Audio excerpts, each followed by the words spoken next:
लेकिन वास्तव में मैं पूरा दुनिया का हृदय में भारत में छोड़ दिया, वृंदावन में, क्योंकि एंड भगवान मैं जब पहले था, मैं जब भगवद गीता मेरे को मिला और भगवद गीता मेरे को मिल गया तो उसमें उसमें लिखा था धर्मक्षेत्र कुरुक्षेत्र समवेत युद्ध सभा, मेरे को कुछ समझ में नहीं आया।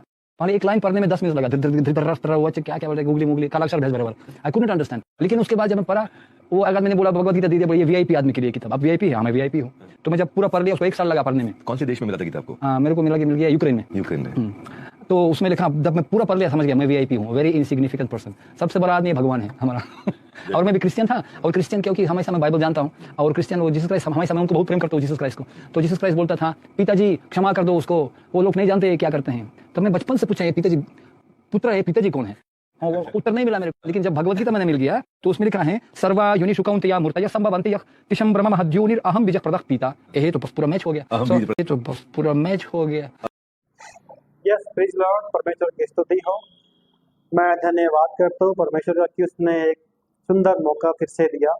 एक वीडियो हाल ही में आपने देखा, उस वीडियो के अंदर एक रशियन मेरे भाई हैं जो पिता के अर्थ को नहीं समझ पाए।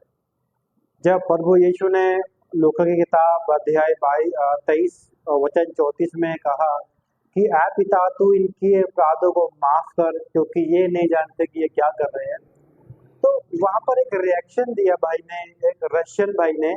उन्होंने कहा कि मैंने अपने माता से पूछा, मैंने अपने पिता से पूछा कि पिता कौन है, तो मेरे जो पिता है वो बता नहीं पाए, और उन्होंने उल्टा बोला कि ये क्या बेकार का सवाल है। तो यहाँ सबसे बड़ी चीज तो ये है कि उस भाई को, रशियन भाई को, अगर वाकई में उनके मदर फादर को नहीं पता है, क्योंकि वो अलग डिनोमिनेशन से आते हैं, जैसे ऑर्थोडॉक्स या रोमन कैथोलिक, जहाँ पर बाइबल की खरी शिक्षा नहीं मिलती है, तो उन रशियन भाई को ये करना चाहिए था कि उस बाइबल की स्टडी करे, बाइबल कॉलेज में जाए या रिसर्च करे, या एक गहरे जो पेस्टर्स है उनसे जाकर के वो डिस्कस करे कि ये सच में पिता कौन है। क्योंकि पिता की जो परिभाषा है एक्चुअली में वो यीशु के समय में रहते हुए यहूदी लोग जानते थे कि पिता है कौन, क्योंकि एक हमारा यहोवा पिता परमेश्वर है जो सृष्टि को चला रहा है। और फिर इनको ये भी पता था कि पिता परमेश्वर का जो पुत्र होगा वो ही परमेश्वर होगा, यानी परमेश्वर का पुत्र का होना ही परमेश्वर कहलाता है, ये वो समझ गए थे। तो यहाँ ये जो मेरे भाई है, ये इस बात को नहीं समझ पाए कि सच में वो पिता कौन है जिसको प्रभु यीशु ने आवाज लगाई और जिन लोगों ने उनको क्रॉस पर चढ़ाया उन लोगों के लिए क्षमा याचना मांगी। तो इन रशियन भाई के अंदर सबसे बड़ी समस्या तो ये आई मुझे, जो मैंने वीडियो क्लिप को जो मैंने बड़ी गहराई से देखा, कि इन्होंने बाइबल की गहनता के साथ, गहराई के साथ जांच पड़ताल नहीं करी और एक गलत प्लेटफॉर्म पे चले गए। Praise Lord. यहाँ दूसरी चीज मैं ये बताना चाहूंगा कि जहां उन्होंने एक गलत तरीके से पिता के शब्द को भगवत गीता के चैप्टर 14 और उसके वचन नंबर 4 से जोड़ दिया गया, तो ये जो बात है ये कुछ हजम नहीं हो रही मेरे को। क्योंकि देखिए, मैं जब बात कर रहा हूँ मान लो अमेरिका की, तो फिर आप बात कर रहे हैं पाकिस्तान की, मैं आपसे बात कर रहा हूँ ऊपर की, आप बात कर रहे हैं नीचे की। तो समस्या क्या आ रही है? जब मैं अगर बाइबल को पढ़ रहा हूँ तो बाइबल के अंदर से मुझे ये समझना चाहिए कि यीशु जब अपने पिता को आवाज लगा रहे हैं तो इसका मतलब क्या हुआ कि उस बाइबल के अंदर एक पिता की भूमिका छिपी हुई है कि वो पिता है कौन। काश उन्होंने यूहन्ना की किताब अध्याय 10 और वचन 30 को पढ़ा होता, जहाँ पर लिखा है कि मैं और पिता हम दोनों एक है। कहीं पर ये लिखा है कि पिता मुझ में है और मैं पिता में और हम दोनों एक है। तो अगर इन वचनों को अगर मेरे वो रशियन भाई अगर पढ़ते तो शायद उनको ज़्यादा परेशानी या दिक्कत न होती, जिसके चलते उन्होंने बाइबल को पढ़ना सही नहीं समझा और उन्होंने 1 साल तक जो है भगवत गीता का अध्ययन किया।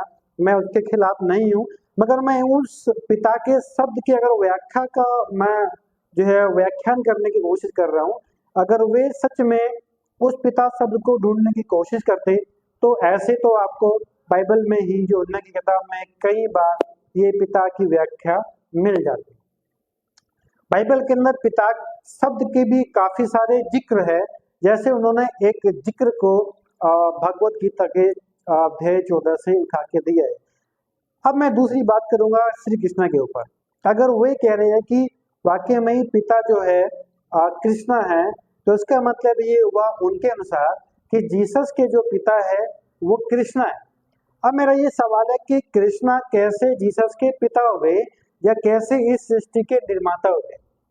एक ऐसा व्यक्ति बाइबल के अंदर जहाँ पर बाइबल क्लियरली ये बताती है कि जो पुरुष या जो संतान पैदा होती है स्त्री और पुरुष के मिलने से वो पापी ठहरता है। और ऐसे तो श्री कृष्णा अपने जो है माँ और पिता से पैदा हुए तो वो पापी ठहरे। उसके बाद उन्होंने जो है माखन चोरी किया, चोर कहलाए। उसके बाद उन्होंने काफी बार नाती स्त्रियों के कपड़े चुराए, चोर कहलाए। और ये गलत एक्टिविटी में ये जो कॉन्सेप्ट है चला जाता है। उसके बाद उन्होंने शादियां करी है। शादियां करना भी कोई बताता है कि 16,000 पत्नियां हैं, ये हिंदू डिनोमिनेशन बताते हैं। और हिंदू में कुछ संस्था ऐसी है जो कहती है कि नहीं उनके 3 पत्नियां थी, और कुछ कहते हैं कि नहीं 1 पत्नियां थी। तो यहाँ पर भी 3 पत्नियों में जब हम देखते हैं तो ये व्यभिचार है, 16,000 पत्नियां हैं तो ये भी पाप है।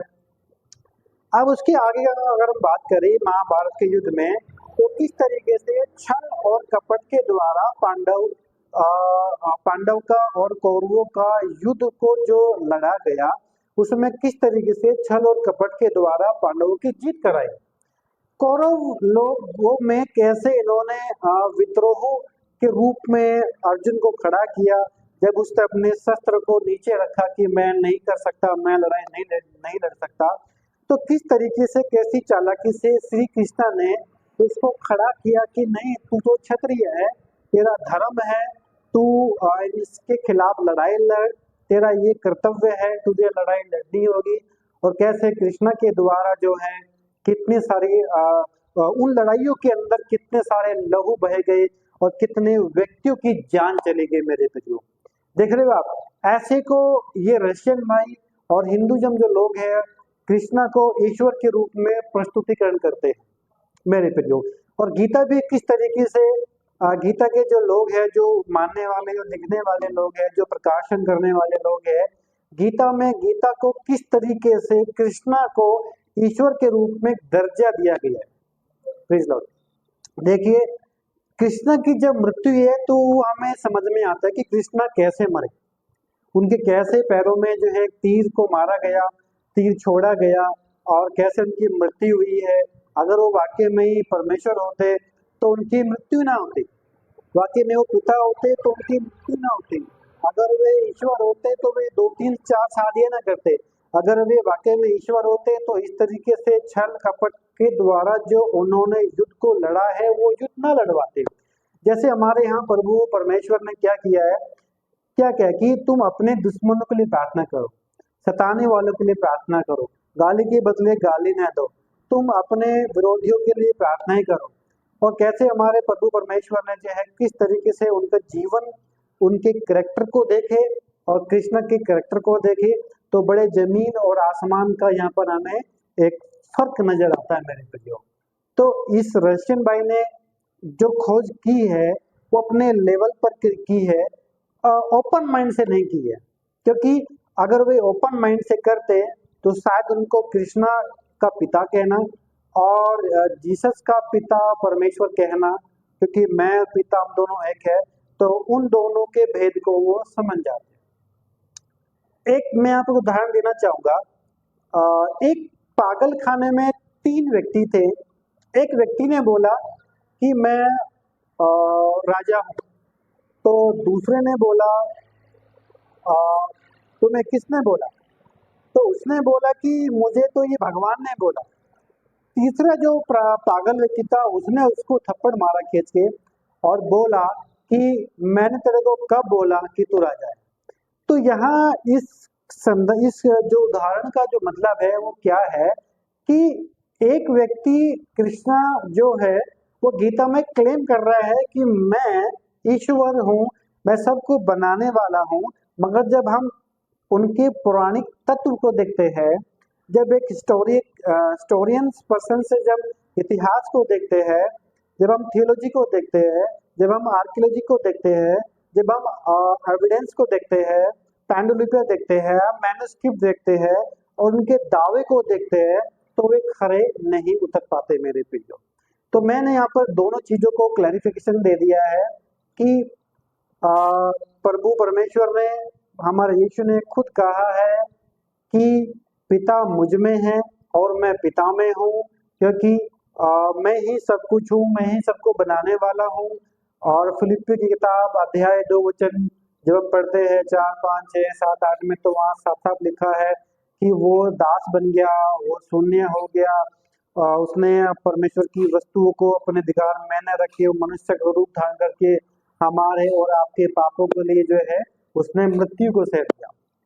यहाँ पर कृष्णा को जब हम देखते हैं, यहाँ पर कोई उन्होंने हमारे लिए सेक्रीफाइस नहीं किया है, कोई उसने पिता की भूमिका नहीं निभाई मेरे प्रियो।